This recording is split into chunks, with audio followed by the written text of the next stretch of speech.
the Renegade Report. I'm Jonathan. And Ramon is present, Jonathan, and welcome. It's almost, it's the last day of lockdown level 5, and I can't wait to go out tomorrow with my mask and my dog within 5 kilometer radius. Apparently, within 3 hours, you can do the radius. It's about 30 kilometers or almost half a marathon or a full marathon. I can't Are you suddenly remember. going to become a runner, Ramon? You might have to give up the vape pen, hey?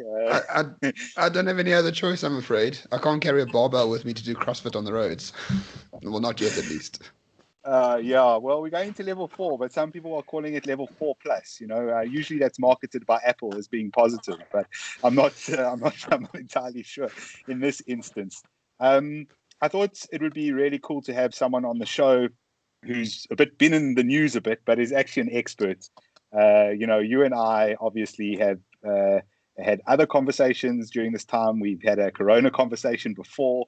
There've been a lot of agreements, disagreements, and all the rest. And, as we know, everyone in the world over the past 2 months has either become a epidemiologist or a public health expert. Everyone and their dog now knows all about viruses. But today on the podcast, we have Professor Shabir Madhi. Prof. Madhi is actually a professor of vaccinology, so he knows a little bit about viruses and vaccines at Wits University. He's the co-founder, co-director of the African Leadership Initiative for Vaccinology Expertise, or ALIVE. Prof. Madhi has previously been in charge of the NICD, which people should be familiar with now. He's published more than 400 scientific peer-reviewed papers. Really, you couldn't ask for a person who has more expertise in the country in this regard. Prof. Madhi, thanks for coming on. We really appreciate it. Looking forward to it. Thanks for having me on. Pleasure. So let's dive into the controversy, I suppose. There was a newspaper article. I thought quite a good article last week, which essentially said, look, we've done modeling, and it didn't go into the whole idea behind modeling because there's not enough words in a standard newspaper article to do that. But it said, some of the modeling that has directed our decisions may have been incorrect. We now know in hindsight. I mean, that's all fine and well in hindsight.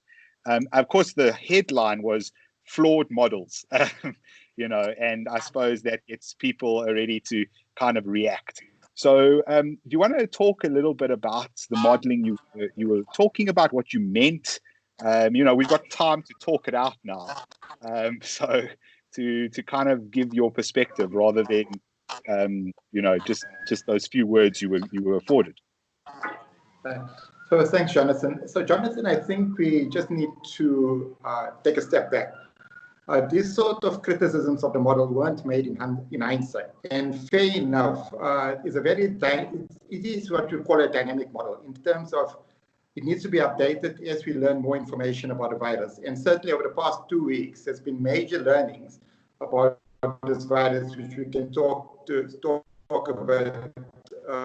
But the fact is that when these numbers initially came out, and it was first actually released in the public domain by News 24, and it's News 24 that actually indicated that those numbers were being used or prompted the president to basically decide on the lockdown. It wasn't me. It was News 24 that suggested that around about just 1 or 2 days after the president announced the lockdown. Now, the reality is that when those numbers initially came out, they simply didn't speak to the reality that was being experienced anywhere else in the world, in terms of the assumptions that were being put into that model, in terms of the way they calculated what the mortality rate. So they were using a mortality rate of 1 to 3%, which was what the observations were at the point in time, right? But when you back calculate what was happening in Wuhan at that stage, what was happening in Italy, what was happening in Spain, any sort of back calculation certainly fell completely short in terms of the actual number of deaths that were being observed. Because if that model held true, then the number of deaths that were being observed in those countries should have been about 10 to 20-fold greater. Despite them being large, they should have been 10 to 20-fold greater at that point already. So I did raise concerns that there was some issues in this model which weren't speaking to the reality. So it's not that we living in a data-free zone when these models were being developed, right? There were data. right? And it's important to do some sort of biological plausibility when releasing figures. And the only way you do that biological plausibility test is by taking the evidence that's at hand and seeing how your model would pan out in those settings where there is data in terms of the number of people that were dying, the number of people that were being infected. So as an example, in Wuhan, at that point in time, the actual number of people that were being identified as being infected was 0.6% based on positive tests. The model's assumptions were 10% infection, 20% infection, 40% infection, right? And then, so that was nowhere close to the 0.6% that was being experienced in Wuhan. And even if you multiply that by 5, it comes to 3%. It comes nowhere close to 40%. So that was the first problem. What you also know about pandemics, and this is not the first pandemic we've experienced previous pandemics, including as recently as swine flu in 2009, right? And then the major pandemics of 1918, the Spanish flu. We know from these pandemics is that it's not a huge number of people that are getting infected over pandemics. It lasts for 2 to 3 years, multiple waves over those 2 to 3 years. So the type of modeling numbers that are coming out, we need to think about it not as to what's going to happen in the next 3 to 6 months, right? It's about what we can anticipate to occur over a period of 2 to 3 years. So like I said, the short of it is that there were some issues raised with that model right at the start when it was actually released in the public domain, right? And now with more recent evidence, we understand why the model came so short in terms of its estimates, or not came short of its estimates, in fact, exaggerated the estimates in terms of the expected number of deaths that would occur in a place like South Africa.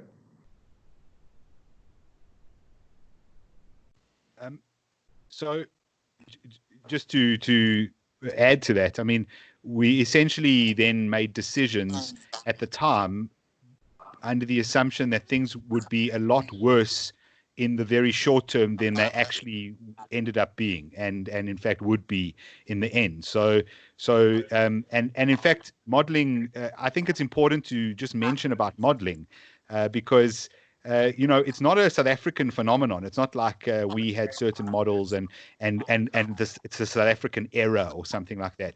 Imperial College came out with a model which is has been said it influenced both the United Kingdom's response and in fact Boris Johnson's change in terms of his policy, and the United States. It was studied by apparently the White House. We've had the Washington models as well, which were also incorrect. They've been adjusted on almost a daily basis to try better reflect where the data is showing us we're going. So I think you mentioned the person who came up with the modeling. What was his comment about models? Yeah, so it's George Box, and he's actually from the US. He's of late now, but he's from the United Kingdom, and he's considered to be the father of modeling. And what he had to say about models is that all models are wrong. The question is how wrong should not to be useful, right? And my addition to that is sometimes they can be very wrong and be harmful, right? And that is what we need to guard against, right? So George Box, as the father of modeling, always indicated that this is not an exact science, right? But sometimes it's useful, but importantly, it needs to test the rigor of biological plausibility, right? And if you don't put that into place, if you don't analyze a model against biological plausibility, you run into the problems that we ran into, that modeling group ran into, you run into the problems that Imperial College ran into. So it's not unique to South Africa. Now, the other big problem that we face right now with this pandemic, and it's not just about modeling, it's also about other sort of research that's been done, is that the threshold in terms of peer review has been lowered, right? So these things are not going through rigorous peer review. And consequently, we're finding large number of publications that are now being withdrawn. Right? Because when people go in and interrogate the actual methodology, it's got this short, right? And journals are being forced to actually withdraw, leading journals are being forced to withdraw publications because they've sort of, in the sort of context of an emergency, they've tried to expedite the type of peer review process that would usually take place, right? They're publishing articles within a week of receiving it, very limited peer review, and consequently there are things that are slipping through, which essentially is almost false news to some extent, right? And then people make decisions on that only to be told 1 or 2 weeks later, listen, or 1 month later, there were some major problems with that study, we're retracting the entire article. So we need to be cautious. And in the case of this particular model, as an example, it's a model that should have been interrogated by peers, right? It can't, a modeling group can't go on its own, develop a model, and then they didn't release it to the public domain. I don't know how did it get into News 24, but they said they hadn't released it into the public domain. But the reality is that it got into the public domain, right? And whether it was the reason why we went into lockdown, that's a different question. So the Minister of Health has been clear that the reason for South Africa going into a lockdown was not because of the model, but rather other reasons. Africa's lockdown is very unique compared to many other countries that have gone into a lockdown, especially in high-income countries, countries, the US, etc. They've gone into a lockdown at a period of time when the healthcare facilities were being stretched beyond capacity, right? When they were peaking the epidemic. In our case, we've gone into a lockdown at a relatively early stage of the epidemic. So what were the reasons why South Africa needed to go into that lockdown? The reality is that once we start to see community transmission, there were a few things that dawned on us. The first thing, that it was impossible to be able to contain community transmission. We can't just focus on incoming travelers any longer because now the virus is circulating, right? So it was, the first strategy was to try to actually reduce the rate of transmission, reduce the rate of community transmission. Right, but you can't sustain that. Right, but at the same time, what it allowed us to do, it is bought our facilities, our healthcare facilities, time to be able to become better. Is what is going to be inevitable, and that is there is going to be a surge of cases. Our hospitals are better prepared 5 weeks since the lockdown was in place compared to just before the lockdown was in place, right? So we didn't have enough PPE in our hospitals. We didn't have enough oxygen points. We needed to gear up the hospitals to be better prepared. And I think that has been successful to some extent. The reduction in terms of community transmission has been successful to some extent. The other third part of the lockdown, the reason why South Africa embarked on a lockdown, which is probably the most important reason, which we unfortunately came short until recently, is that the way to contain the spread of this virus is to be able to identify the infectious cases, trace their contacts, and put their contacts into quarantine. Before the lockdown, we were tracing less than 20% of the contacts of the infected cases that were confirmed before the lockdown. So the lockdown gave us an opportunity to be aggressive in terms of identifying infectious cases, and it would be much more successful in terms of being able to identify the contacts because it got much less movement compared to the absence of lockdown. So they'll have fewer contacts and it will be easier to actually identify. Unfortunately, in the first 2 weeks of the lockdown, we had very limited testing taking place. In fact, the number of tests done in the first 2 weeks of the lockdown was less than the number of tests done immediately before the lockdown. We were averaging less than 1,000 tests per day compared to roughly about 2,000 tests just before the lockdown, right? But in the past 10, 15 days, that has changed completely. Right? And now that we're starting doing testing, we realize that South Africa is not on any unique trajectory, right? The number of cases, if we continue doing things at scale, would have been pretty much aligned to what has been observed in other countries in terms of the increase of number of cases. Right? I think yesterday there were roughly about 7,500 tests that were done, if I'm not mistaken, with roughly about 200 new cases identified.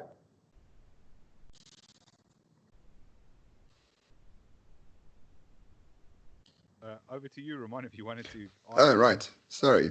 Thank you. Professor, so for those who are laymen, like someone like me who has no medical training whatsoever, what were the salient points of that model that News 24 got hold of, so to speak, that apparently did not, allow the government to go into lockdown, but that model itself, what did it say that was fundamentally wrong at a real level? And I know you said that it was exaggerated, but what were the real worst case scenarios for South Africa, assuming that model had any relevance to the initiation of the lockdown? Yeah. So the worst case scenario in that model was 40% of the population were going to get infected, right? Which is not an unreasonable assumption, but that 40% is not going to happen in a period of a single year or a single wave of the epidemic. Right, based on our past experiences with previous pandemics, those sort of percentages occur over multiple waves of the pandemic. But in the absence of doing anything, which no country is not doing anything to try to mitigate the effects of this virus, that might well happen, right? So that was the first assumption. The second assumption is that then applied the case fatality risk of about 2%, which was being observed in China in Wuhan at that stage. And they applied that 2% to the 40%. And when they did that and they calculated in relation to the 58 million South African population, they came to a figure of 356,000. So it was something that I could also have done as a back of the envelope calculation. And then if you do a back of the envelope calculation, you'll pretty much come to those sort of figures as well. Right? That 40% of 58 million and 2% of those dying comes to roughly about 350,000 people that would die. Right?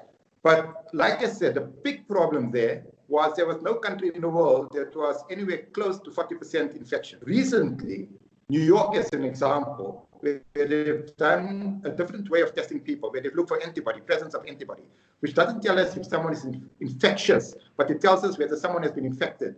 Right? In New York, they've now found that 25% of people, right, have actually been infected with this virus already, right, which is a large percentage, right? But it's not 1 to 2% of that 25% of people that have died, right? The majority of people, 50 to 80% of people that have been infected with this virus in New York, in China now, with new studies that they're doing, in Japan, right, in Iceland, 50 to 80% of people that are infected with this virus will be completely asymptomatic. They wouldn't have known that they were actually infected with the virus, let alone mild symptoms. They would have been completely asymptomatic. So if you put that 50 to 80% being asymptomatic into the model, you can imagine what it does to the model, even at 40% infection rate, right? It reduces your mortality already by 50 to 80%, right? So we didn't have this information when the model was done, fair enough. Right, it's new information over the past 2 weeks. But again, it was a big issue about the plausibility of the numbers that were being projected for South Africa in the context of what was being observed elsewhere with similar population sizes in South Africa, such as Italy. They've got roughly about 60 million in Italy. Right, the number of deaths that were occurring 3 weeks ago in Italy was nowhere close to what this model would have projected to be occurring in Italy at the peak of its epidemic. And Professor, so sorry, John, just one last question, if I may. Sorry about that. Understanding that the mortality rate is much lower than expected, the models were slightly exaggerated or took a worst case scenario. I think the important question is, how fundamentally dangerous is this virus at the end of the day? It's worse than flu, or is it the same as flu, or is it something really to be concerned about, or is it not really? I mean, where are we on the scale? Right. It's probably about 6 to 10-fold worse than flu. And I think this is a really important discussion. And the public narrative around this virus really needs to change, because the public narrative around this virus is leading to us making decisions and leading to actions which can be much more measured than what is the case currently. Okay, so let's unpack it a little. Like I said, 50 to 80% of people that are infected now are known to be asymptomatic, no symptoms. Of the remaining 20% or 30% of people that are actually symptomatic, of those people, 85% of them are going to have a mild self-limiting illness, right? No different compared to the many other viruses that circulate each year in South Africa that causes people to have a runny nose, a sore throat, a fever for 1 or 2 days, right? Self-limiting, you wouldn't even bother going to a doctor for all. You go to the pharmacy, get some Panado and some lozenges, right? And you will settle in. Your immune system allows you to recover from that mild illness. Now, it's the other 15% of individuals, of those that are symptomatic. So if you take everyone that's infected, that 15% now changes to about 5%, right? It's 5% of all people that are infected that will develop some level of complication that might require for them to be hospitalized now, right? 5%. Now, of those 5%, right, the majority of those individuals are not children in this instance. This is the first virus I've come across in 23 years, where children, respiratory virus that is, where children are actually protected and actually don't develop severe disease. All the other respiratory viruses causes more problem in children under 1 year of age than in any other age. Right? This is the first virus that children have some level of immunity, and we don't understand exactly why they're not developing severe illness. The only children that are developing severe illness from this are children that have got medical conditions, such as cancer, as an example. So throughout the world, up to now, there's been a handful of cases of children dying, and the majority of those are children with medical conditions. Right? But so like children are not really an important factor in terms of leading to severe death and morbidity from this virus. Now, of the individuals that are being hospitalized, the majority of those, more than 80%, in South Africa and elsewhere, that have moderate to severe illness are people with underlying medical conditions. right? Things such as hypertension, moderate to severe hypertension, things such as chronic lung disease, chronic heart disease, diabetes, obesity, right? In other countries where they got a much greater percentage of the population that's over the age of 65, like Italy, 12% of people are over the age of 70, right? People in that band, greater than 65, are at greater risk of developing severe disease and more likely to die.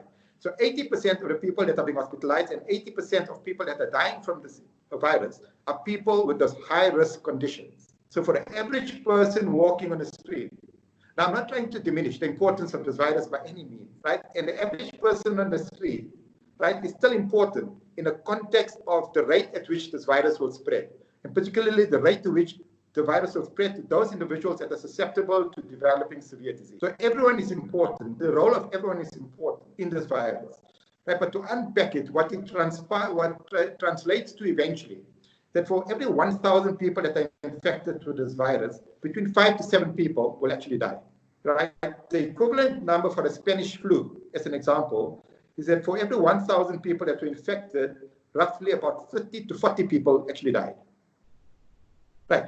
So it's about 5 to 6-fold less severe than the Spanish flu, which is great, right? But we're not living in 1918, right? We're living in the year 2020, right? So we need to be guarded that even something that's 5-fold less severe than in 1918, when we didn't have the type of facilities that we've got in terms of healthcare, right, is a big issue, right? So it's not to diminish the importance of the virus, but it's also important just to put it into context. So our projection that in South Africa, between 45 and 75,000 people might die over a period of 2 to 3 years, not in 2020, because we're going to experience multiple waves of this virus for the next 2 to 3 years until we get some level of what we call herd immunity. And that is our reality.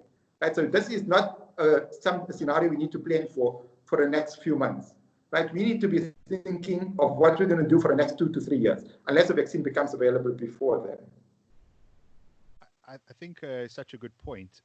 Also, you've mentioned number of deaths per thousand there, but even more so if you talk in the age groups as well, which is that if you look at number of deaths per thousand for people under the age of 18, say, you're looking at 0.00 probably. It's a very small number of potential deaths for young people. But if you move into the group above 70, then it goes above that 5 to 7 number. And I think this is something that we really need to get to grips with and come to terms with. People in general, policymakers, the media, journalists, understanding what we know about the virus and who is at risk and who we need to protect as a society. And I've seen, data come out of New York, for example, that there was COVID positive patients that were sent back to nursing homes, and then the entire nursing home ended up being infected and sort of killing off a large peer group of that nursing home. Whereas if you look in places where there were families who had it, I'll use one of the CNN journalists as an example, Chris Cuomo. He got coronavirus, so did his son, so did his wife. All of them did just fine. And I think that is an anecdotal example, but the data does bear it out, that if you are relatively young, if you don't have medical problems, you should be all right. And I think, it's one of the things I've been harping on about is we need to take what we know about the virus and then be smart about what we attack. I mean, you mentioning 45,000 to 75,000 over 3 years. Do you want to contextualize that death? Because something that's been interesting to me as a doctor is, Prof, we've seen death, unfortunately, quite a lot. It's what we do as doctors. We try to fight death. Sometimes we win, most often, hopefully, but sometimes we fail. But we know it's a reality of life. And I think we live in, you say 2020, such a blessed time where people expect not to die. There's almost an expectation. They forget that death is this thing that kind of hangs over your head all the time. And suddenly we have COVID and we have news cameras outside Italian hospitals, and we see this sort of devastation. And people sort of can't contextualize the catastrophe. But you want to talk about sort of the other things that can cause death, the numbers we deal with in South Africa. Yeah, so I think that's a really important thing. And obviously, one of the major reasons why this thing comes such as a shock to high-income countries is they're not accustomed to people dying of infectious diseases. And that's a reality in high-income countries. People do not die from TB. People don't generally die from pneumonia unless you're very, very old, right? So people die from other diseases, cancers, heart problems, etc. But the reality in the South African context is that over this next 2 to 3 years, there are going to be 90,000 people that are going to die of tuberculosis. 90,000. Roughly about 30,000 each year are going to die from TB, right? Last year, there were 24,000 people that died because of road accidents and injury and violence in South Africa. 24,000, right? That is roughly around about the numbers that I would estimate would occur if we have a severe wave this year, right? A high amplitude wave with COVID-19.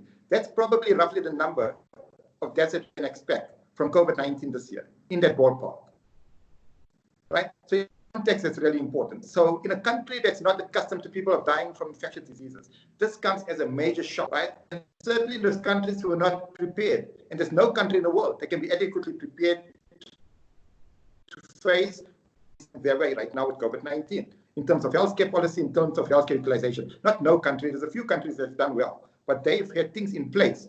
They planned for a pandemic simply because of their past exposures to infectious diseases, right, and to these sort of outbreaks. As an example, Singapore, South Korea are good examples. They had a plan in place that for the next pandemic, after having learned from MERS, after having learned from SARS in 2009, they had a plan in place which allowed them to react immediately and contain the virus immediately, right? But they're not immune from further flare-ups, right? In fact, they become more susceptible to further flare-ups because a lower percentage of the population is going to be exposed to this virus, develop immunity with this particular wave of the virus. But like going back to the question, so the context of this, we need to put it into context. Now, the difference between the 30,000 people that are going to die of TB in South Africa this year, unfortunately, and paradoxically, the type of interventions that are put into place with lockdowns, as an example, can lead to more people dying of TB this year than the 30,000, because people are delaying seeking health care, right? There's delay in terms of when they're going to be diagnosed, and the outcome is going to be poorer, right? So those are the indirect effects of COVID-19 on healthcare, right? The indirect effects effectively can be more severe and more damaging and result in greater loss to life than the direct effects of COVID-19 if we're not measured with our response to how we go about trying to deal with this pandemic, right? But now those 30,000 deaths are going to take place over a period of 12 months. Those 30,000 deaths are largely not going to take place in Joburg and Sandton and even in Soweto for that matter. Those deaths are going to be taking place where? In the rural areas, out of the public sight for all intents and purposes, right? And they're going to be spread out over a 12-month period, right? COVID-19, on the other hand, those deaths, although we're having a few hundred now deaths, the majority of those deaths are going to take place over a very narrow period of time, of about 6 to 8 weeks. As has occurred in all high-income countries, because there's a build-up in terms of susceptible cases that have become infected, and all of a sudden you have a build-up in terms of people coming to the hospital, and then you have this huge flurry of deaths that occur around about the same time. So it's going to be much more striking. The 20,000 deaths that might occur from COVID-19, unfortunately, is going to be much more in your face than those 30,000 deaths that are going to take place of TB over the course of the same 12 months in 2020. Yeah, I think that context is so vitally important to understand as well, because cities will be the hotspots for death from COVID-19. But Professor, I mean, if you say an estimated 45 to 75,000 people might die from COVID-19 in the next 2 years, and that is on par with how many people die from TB in a year and things like that, what is the harm if we didn't have a lockdown? For example, say we didn't have a name for COVID-19. We just thought it was a bad flu season. What is the fundamental harm, other than the flurry towards the hospitals? But what is the fundamental harm in terms of trying to build up herd immunity, very similar to what Sweden is trying to do? Why have the lockdown in the first place? Knowing very well resources in hospitals are under strain, we understand that. But if we want to build herd immunity, the lockdown seems to be very much against that notion, doesn't it? Yeah, but like I said, what we're wanting to do is we're wanting to build up herd immunity, but we can't build up herd immunity over a period of 6 months, because that would be a huge number of cases that will occur over a narrow period of time, which will completely collapse our healthcare facilities. And that's the reason why I emphasize this. What's really important is the rate of infection. We need to try to manage the rate of infection. We need to spread it out over as long a time as possible, so that the number of cases that are coming into hospitals remain managed, right? So it's really the rate of infection. We want to slow the rate of infection. There's no getting rid of this virus. We're not going to defeat this virus. We're not going to eliminate this virus. In the whole of mankind, since modern medicine started, there's one virus in man and one virus in animals that has been eradicated, and that is smallpox and rinderpest, right? And the reason we eradicated those viruses is because we had vaccines that were able to induce sufficient immunity at the community level that was able to interrupt the transmission of those viruses. Right? There's no other virus we've been successful in terms of eliminating, and we're not going to be successful in terms of eliminating this particular coronavirus. In all likelihood, 3 to 4 years from now, it's going to be one of those other nuisance coronaviruses that circulates in our communities. Right? So there's other 2 beta coronaviruses that infect children every year, right, during the autumn-winter period. They belong to the same sort of family as this coronavirus. But they don't cause severe illness because people have developed immunity to it. And there obviously are differences in terms of the virulence as well. Right? But this is going to be a virus that's going to become a seasonal virus in 3 to 4 years from now when we've developed when we've developed herd immunity or when we've developed a vaccine. But the short answer to your question was, yes, we want to aspire towards herd immunity, right? But we need to be measured in terms of how we get to that point, right? If we're reckless in terms of getting large percentages of the population infected over a narrow period of time, it's going to cause the entire healthcare system essentially to collapse in terms of the sheer volume of cases that will come to our healthcare facilities over a very short period of time. In terms of that, I mean, it does seem to be some evidence. I'm not sure what your feelings are on this. Some data coming out that transmission of this coronavirus is almost nil in sort of the outdoors. There's some evidence to show that certainly indoors, certainly air conditioning systems, those types of things seem to have an impact. Outdoors doesn't seem to be. There was one study I saw where outdoors there wasn't a single case in that particular data set. So perhaps thinking more about how we lock down and who we protect and how we go about, just being sort of smart about these things, not just continuing just free completely, unfortunately, but saying, look, we know, for example, that if anyone under the age of 40 with no comorbidities gets this, they'll probably be okay. So those people should still be social distancing, should still be taking necessary precautions. No, we don't want to get too many people sick regardless. But if those people get it, we're sort of okay with that. Whereas if you go home to granny, you really don't want to be hugging grandma because if you do have it and you're one of those asymptomatic people and grandma gets it, she's in real trouble. It's been interesting to me because I've suggested this as an example to some people and they've said, well, you can't do that. You can't isolate just those people. And I'm like, well, we've locked down an entire country. I think it would be easier to just isolate the old people. At least we'd get closer than we are to locking down everyone. And so I wonder what you think about, I don't want to use the smart lockdown idea because that's a political principle now almost, but just about being intelligent in our approach to what causes this and who gets it, given what we know about this virus. Yeah.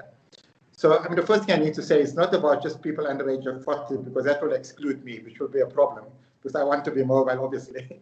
But I think the point that you make is really important, is that, and when I say we need to be more measured, it's pretty much the same thing. We need to be more measured and calculated in terms of what we're doing and how we go about measuring risk and how we go about trying to minimize those high-risk groups from becoming infected. So that is really what it's about. And I really don't think we should be isolating people over the age of 60 and 65. Right? We shouldn't be hugging them. I think that would be a no. But we certainly shouldn't be isolating them. We need to practice the physical distancing, right? And if we were to go visit someone, right, as an example, you're going to visit your grandparents, right? There probably is not much risk to them if you're wearing a face mask, a homemade face mask, right? And if you've done hand hygiene, wearing a homemade face mask, you're not going to transmit the virus to that environment. That is what you're really trying to protect. So yes, they're in their own house, they're in their own apartment, right? They need to get visitors, right? The worst thing that we can do for people over the age of 65 is tell them stay locked up and don't actually go out of your house. That will expedite their death, unfortunately. right? And I think that's a reality. We need to be sensitive that people can't be isolated socially, right? And it impacts on them mentally. And those are things that we need to understand, right? So it's easier said than done than just, yes, high-risk people going to self-imposed lockdown for the next 2 to 3 years, which is essentially what we're asking. There might be periods of relief, but otherwise for the next 2 to 3 years, until we get a vaccine, being self-imposed lockdown is not pragmatic, right? And like I said, it can be actually more harmful than doing good, right? So we need to be calculated in terms of what we actually do, right? And I think this is where, at the end of the day, in terms of the impact that this virus is going to have on society, it's got everything to do with how the citizens of the country respond in terms of complying with measures which we know are effective in slowing the rate of transmission of the virus, right? Irrespective of what policy government comes up with, right? If the citizens of the country are not responsible, so you've sort of mentioned Sweden as an example. Another good example is South Korea. They were able to contain the virus without any lockdown, right? Citizens wore a face mask, right? They ensured social distancing, right? They ensured that when they were infected, when they were ill, they basically went out to be tested. They weren't hiding in a corner, not wanting to be tested, afraid to be stigmatized, or concerned that they would be put into some sort of forced isolation, which is happening in KZN, which was being proposed to KZN. So those sort of events doesn't help us in terms of gaining the confidence of citizens in terms of what they should do, what sort of responsibility they need to take on. It's not government's responsibility here. Government develops a framework for operation, right? But that framework the success of that framework is completely dependent on the buy-in from citizens. Deploying soldiers into our communities is not going to make any difference, right, to what is going to happen. In fact, if anything, it heightens the stress level in communities. So we really need to be measured in terms of what we're thinking about. And the big issue here is we need to have a clear end game, right? And if we don't have a clear end game, right, if we don't have a clear objective in terms of what we're doing, right, we're pretty much all over the show, right? And I think that's what's clear. So the initial end game for South Africa seemingly, and I can't speak for government, but seemingly the initial strategy was a belief that we could actually eliminate this virus from South Africa, right? But we're not dealing with HIV. HIV is something you can prevent people from getting, right? You avoid someone that's got HIV, you avoid sort of blood products that are contaminated, etc. You're going to prevent people from getting HIV. This is not HIV, right? The way this virus spreads between people is completely different, right? And any country, except if you're an island nation like Iceland or like New Zealand, with a small population, right, where you can pretty much be aggressive with your screening, identify almost all infectious cases, right, and essentially shut your country down from the rest of the world for the next 2 to 3 years. Or even if people come to your country, put them into quarantine for 14 days before they're allowed to actually engage, right? Unless you're in that sort of a setting, this virus is going to be with every other country, more so if you come from a resource-constrained country such as South Africa, and more so with a country such as South Africa that is so welcoming in terms of people from other countries into the country. I think that's a fundamentally important point, that notion that we know what works, and it's human action. It's on the citizens to adapt their behavior towards what works: social distancing, wear a mask in public, sanitize, and all the rest of it. But it seems like some countries trust their citizens, and some countries want to force their citizens. And I'm afraid that we are in that latter category. And unfortunately, by trying to force citizens, you're exacerbating many ancillary consequences, not related to the virus, but which will cause as much harm or far greater harm in the long term than the virus itself. And I'm not asking for your comment on that. It's just my comment personally. I think, though, it does link to what you do, Prof. You're a professor of vaccinology, and vaccines are about trust. You mentioned smallpox, which we eradicated with a vaccine, but we've got close on other viruses. Polio is close to eradicated. I think, 10 countries around the world which still report cases every now and again, or in that ballpark. We've got close on so many measles. We got close for a while, and then we had the anti-vaxxers came along and didn't vaccinate their kids. And so we've had a resurgence of measles, certainly in the last decade or so. vaccination is very much about trust, and healthcare in general is about trust. Everything that you do with any kind of healthcare worker, a healthcare practitioner, is about you going to them, telling them all the information they need to know based on a trusting relationship, and them providing you with the care you need based on you trusting them, knowing what to do. And I think it's such a good point around trusting people, giving them the information, and then trusting them with it to do the right thing. Yeah. And I mean, that's, like I said, that's the only way that we're going to be able to mitigate the full potential impact of this virus, right? Is for citizens to understand what the need is, why they need to be doing things, and not to be forced to be doing things. You correct. If you force people to do it, that's exactly the sort of scenario that allows for people to rebel. And more so in countries such as South Africa, where we have protests around every little issue, we can expect people to protest around this as well. Right? So I think we need to be realistic about what setting we come from, how responsive our citizens have been in the past, right? And even if they haven't been responsive in the past, we need to bring them on board. That unless you want your livelihoods to dramatically change for the next 2 to 3 years, right? People need to understand they need to become responsible, because if they're not responsible, we're going to continue having waves of epidemics, the subsequent ones which might be much more severe than this one, which might lead to government being even more aggressive in terms of the policies that it implements to try to contain the subsequent waves, right? So if citizens are not responsible, we are going to have a really tough next 2 to 3 years, essentially. Yeah, I'm not too sure about Professor or Dr. Jonathan Witch here. I trust citizens quite a bit, I must be honest. But Professor, hot button topics, especially considering last night's press conference, the impact of cigarettes, alcohol, and not takeaways, so to speak, because that is just silly, and we understand that. But I see that you were quoted in the news as saying that cigarettes actually does cause people to perhaps, receive the virus at a much higher rate than if you don't smoke. Is that were you quoted accurately? And is that a viable reason to ban smoking entirely? Well, the reality about smoking is that people that smoke are twofold more likely to be hospitalized for an illness, even if they don't have diabetes and hypertension. And in terms of the people that die, they're twofold likely to die as well compared to non-smokers with similar sort of other conditions. So that is the reality. And the reason why smoking sort of causes this is that there's a receptor called the ACE2 receptor, which is what this virus actually uses to get entry into the human cell, into the body and into the human cells. And people that smoke actually have an upregulation of these ACE2 receptors, right? So they become more susceptible to being infected and to having more severe disease as well. Right now, whether you stop smoking today, whether that reverses it immediately in the next week or not, no one really knows. Right? So, I mean, obviously, I mean, as a healthcare worker, I would say that you shouldn't smoke, period. Forget during the lockdown or not, right? But the reality is that we don't know whether cessation of smoking in the short term is going to have any impact in terms of the underlying increased susceptibility because of the increase in expression which chronic smoking results in with its ACE2 receptors, right? So, and I think for me, one of the difficulties right now is that there's so many other big issues that we need to deal with when dealing with the strategy of combating this virus. That smoking one is such, I mean, I would allow people to smoke.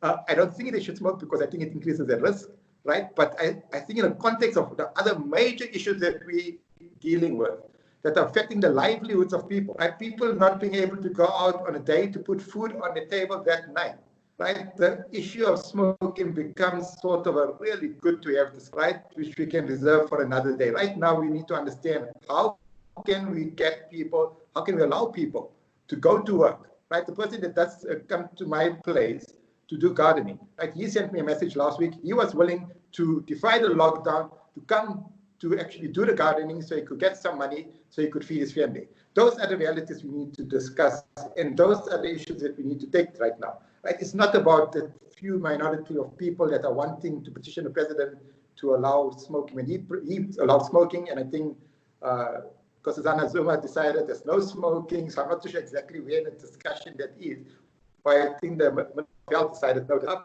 Like I said, it's a type of a luxury discussion that we really don't have the time and space to entertain now. We've got so much more important things to deal with. as a non-smoker, it's obviously not important to me. Yeah, no, I agree with you. It is a sorry, Jonathan. It is very much an argument that shouldn't matter, but it does matter. But also the what you call it? Sorry, Jonathan, go ahead. Sorry about that. I lost my train of thought. I just think also interesting to what you talk about, and you mentioned earlier with regards to non-COVID related deaths, but as a result of sort of the reaction to COVID. There's been a lot of talk about the economy, and some people will say things like, especially to the beginning of this, where they didn't necessarily predict the long-term effects. I think people are dependent on your personality. You're probably better or worse at predicting sort of outcomes, maybe 4 weeks or 2 months or 3 months down the line.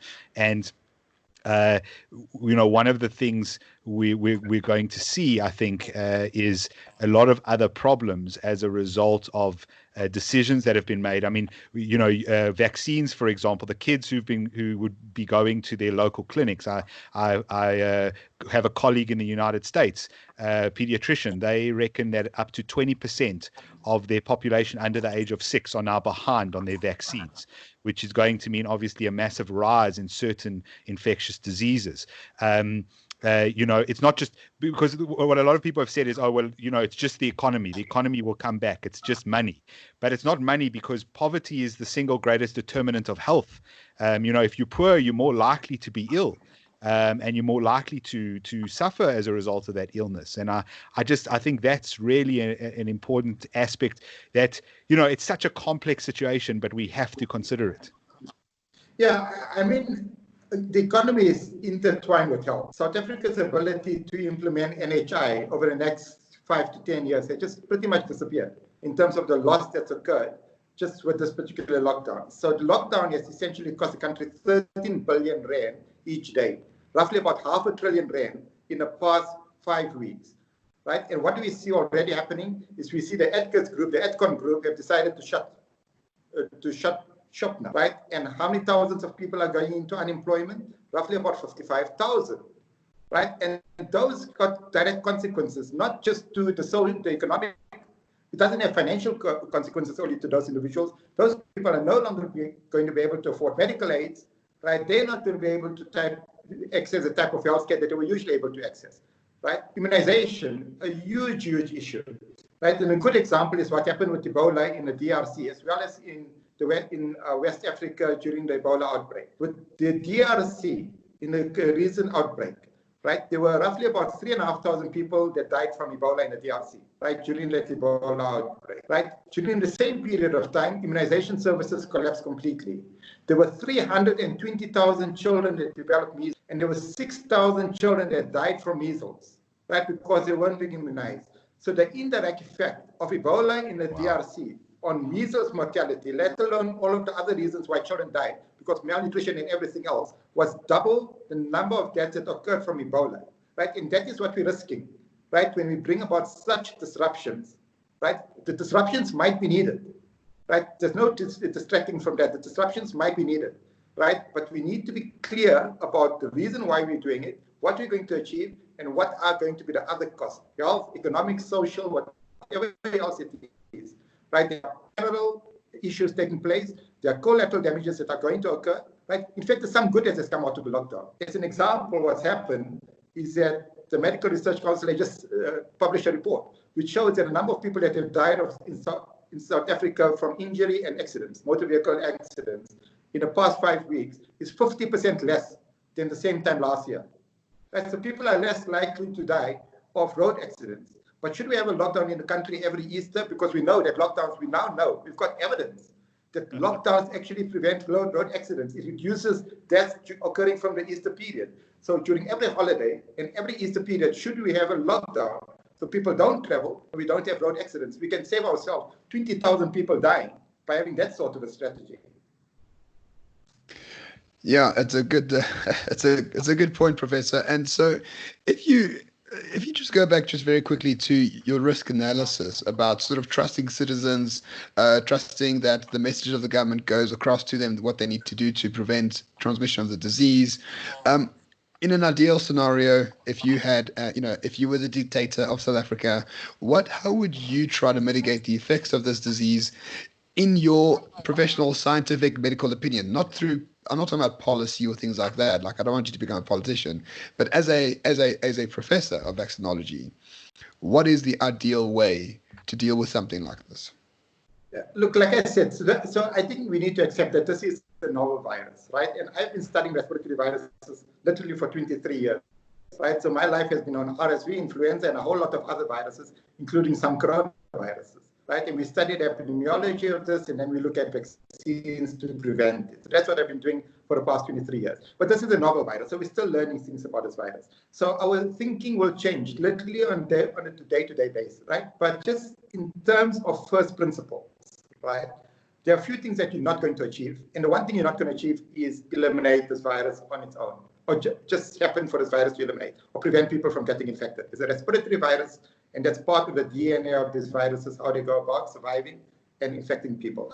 So what would I do? Like I said, the most important thing for me, and I've argued this right from the start, right? Right at the start, there was an opportunity for us to try to limit the community transmission when the first few cases were identified in South Africa were the people that were traveling into the country, right?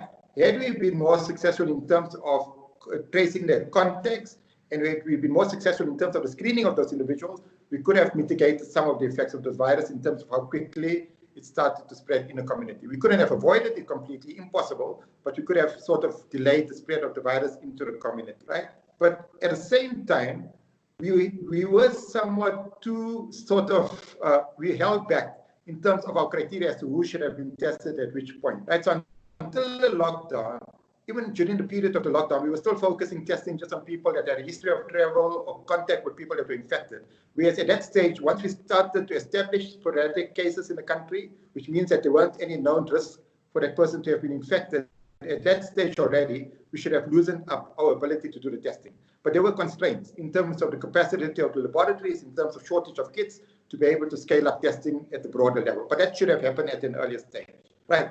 Other than that, it's really what South Korea and Singapore to some extent, although it's come back, there's been a sort of second wave in Singapore because of the overcrowding in terms of the migrant workers. And mind you, that overcrowding amongst migrant workers is probably less severe than overcrowding that we have in an average township household, right? So it's not that it's massive overcrowding, but what we need to do is really contain the rate of transmission, and all of my strategy would be geared towards containing the rate of transmission, right? So the early sort of interventions that were announced by the president in terms of not allowing mass gatherings, in terms of physical distancing, in terms of the need for hygiene, those sort of early measures, had we had enough buy-in into those measures at a large scale, at that stage we weren't actually recommending, myself included, weren't recommending homemade masks. That's a more recent development.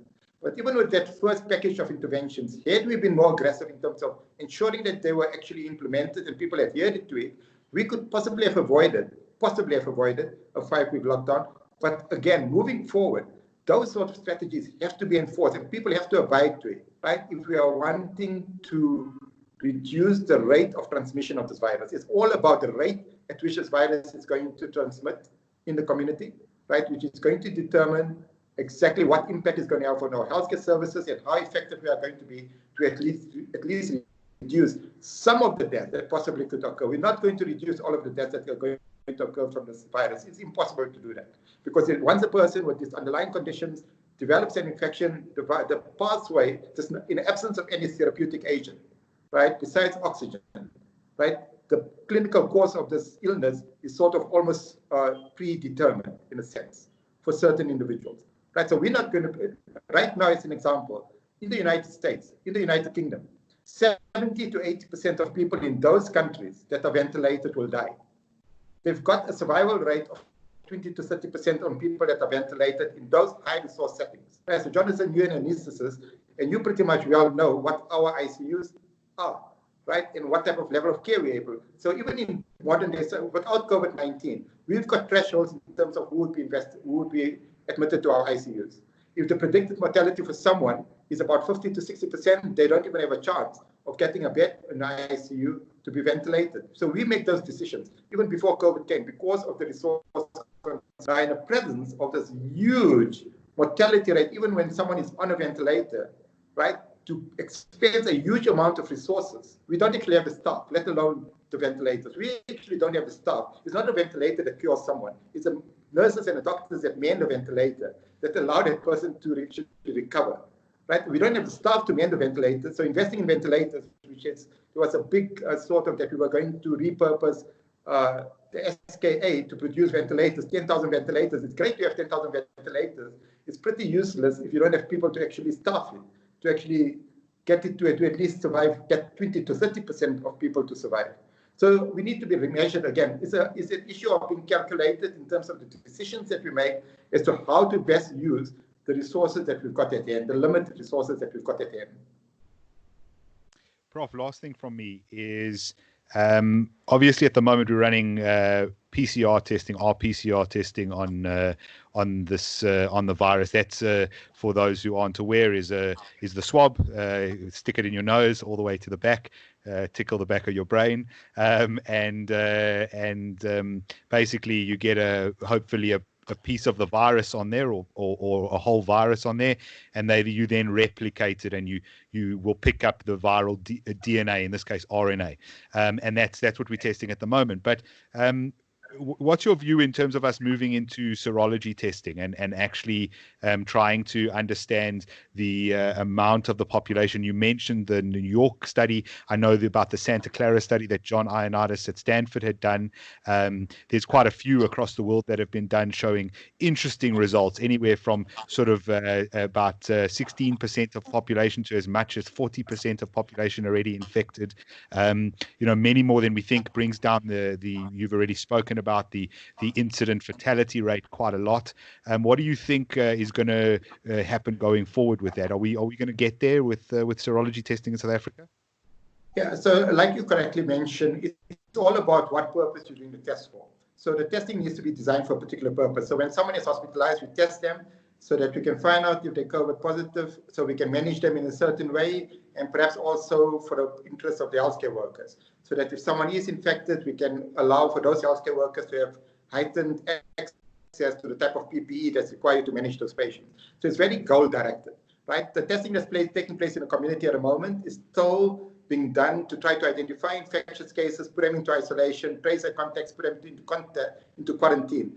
So even though we're not going to identify the majority of people that are infected, because most people are asymptomatic, at least we can take out a percentage of those that will be transmitting the virus out of society, and in that manner manage the rate of infection, right? So even if we take 1/3 of people that are infected out of society, right, we sort of reducing the rate of transmission that's taking place. So that is the current goal. Now, in terms of serology, it doesn't tell us whether someone is infectious or not, right? The antibody test that you're referring to, most of the rapid tests, there are some rapid antigen tests, but they haven't been validated. And in fact, the one that's licensed in the US, it comes with a caveat that if you test negative on that antigen test, the rapid antigen test, which looks for this virus particle rather than for antibody to the virus, if you test negative on it, you need to have the PCR test, which doesn't become very useful, right? But for an antibody test, to understand what percentage of the population have been infected up to at least 2 weeks before, right? So if we do an antibody test today, it doesn't tell us who's been infected in the past 2 weeks or whether you've been infected in the past 2 weeks,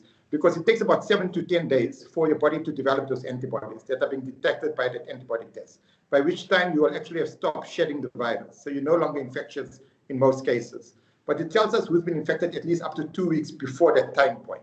So it's useful in terms of what you refer to the geospatial mapping, right? To understand how different parts of the country are affected, how different districts, sub-districts are affected, and that might allow us to have a more tailored response in terms of what needs to be done in those settings, right? So it might well be that come July, August, when we expect there to be a peak in terms of the number of severe cases, that we don't need to go for a lockdown throughout the country, right? That if we identify the hotspots, right, that we can say, okay, these are the areas that are really problematic. We don't want more infections in this area for the next 2 to 3 weeks, so let's put some sort of additional restrictions in that area. Right, so in terms of geospatial mapping of the epidemic, it's a useful tool, right? In terms of telling people whether they're immune or not, it's not a useful tool. So you can be positive on that rapid antibody, but it doesn't mean that the type of antibody that you require to protect yourself from being infected has been induced, So it's different sort of antibodies. The antibody that you require to know that whether you protected from reinfection is what we call functional antibody, right? And that's not the type of antibody we're necessarily testing with this rapid antibody test. And so it does have some role, but it doesn't have much role at an individual level, right? And I need to be clear, it doesn't have a role at an individual level. If you test positive, it doesn't mean that you got immunity to that virus. You possibly have, but it doesn't mean you got immunity, right? It can't be used as a passport for travel because it doesn't mean that you can't get reinfected. You very likely will get reinfected, but the difference is when you get reinfected, you're probably less likely to be shedding the virus for a long period of time compared to someone that wasn't previously exposed and that doesn't have antibody. But the main role is more for epidemiological purposes, right? It's being marketed, find out your status. It doesn't have much role in that sphere, right? This main role is to understand what's happening in the epidemic, to understand what percentages of populations are being infected, so we can better characterize which areas we probably need to target in terms of additional sort of measures to slow the rate of transmission of the virus. Professor, it gives me such joy to hear someone who's an expert like you be able to articulate their words in a way that even I understand. So I just want to thank you for that. It's really helpful for me as someone who's a layman completely in terms of medicine. And I think, Jonathan, do you have any final questions? Because my brain is filled with the wisdom of the professor. I don't know if I could take any more. Good for the moment, but we may very well ask you to come back in a few weeks' time when we have when we have a bit more insight and we can pick up. Depending on what changes, we can pick up things again. Okay, great. Thanks a lot. Thank you so much, Professor. Okay, keep safe. Bye. Cheers, eh? Bye. Right, Ramon. So that's the end of that. I think we're getting the end of Prof's feed there. I think I hope that was useful for the listeners. Well, it was useful for me too, to be honest. I'm still okay. I'll talk to you off air, but legitimacy versus illegitimacy comes to mind, and yeah, there's a lot of illegitimacy happening at the moment. But I don't want to cloud this podcast. No, I think perhaps maybe a live stream next week, and we can take questions and have a broader discussion about this. I think there's a very interesting discussion. I mean, there's so much really around this, Sure. but one of the things I've been thinking about is the psychology around what's happened, how we've reacted. When the pilot comes on the intercom and he goes, "Ladies and gentlemen, we have an engine on fire." How do you react in the next moments from there? And I think there's a lot to be learned. And look, a lot's going to be hindsight. And as I say, hindsight's 2020. But Sure. certainly much to do. How do different groups react? How do governments react? How do the population react? How do certain segments of the population react? I.e. Karens. We're talking about everyone, not just one particular Shame, side don't throw of... the Karens, the Karens, Ramon, the Karens. We must... Sorry, the Karen. I thought those were the Afrikaans Karens. My apologies. Well, now they have no more white wines, so I doubt they're going to be Karens for much longer. Yeah, well, apparently I've heard of people swapping wine in the parking lot at the grocery store. So there's a whole bunch of... What? Well, I don't know, Ramon. I'm not in these suburban groups. What can I say? Yeah, maybe one day they'll include me. All right, Jonathan. Well, thank you for having the professor on and inviting him. It was very useful, very helpful to me, and I certainly hope helpful to those who might be listening. Yeah, absolutely. As always, you can find us on Twitter at renegade_report, Ramon at Roman Cabernac, myself at Jonathan_Witt. We appreciate you listening to the podcast. Rate us on whatever you listen to, Apple Podcasts, Google Podcasts, etc., and let people know about the show so that more people will, I suppose, be more informed, especially in regards to this last one. get the truth. And importantly, people have asked me like on numerous occasions, is Renegade Report still going? Like we just released an episode. Like, don't you people watch your feed? So yes, Renegade Report is here. Is still going to be here for the foreseeable future until the internet is cut off by our Chinese overlords. But other than that, yes, it will carry on. So please just subscribe and make sure you if it's check not your feeds. if it's not the Chinese, it could be the aliens, Ramon. The CIA pretty much confirmed the existence of UFOs this past week. So who knows what's coming next after COVID? Certainly an interesting year ahead, and yes, we're not going anywhere. But thanks as always for listening, and we'll catch you next time. Cheers. All right. Bye bye.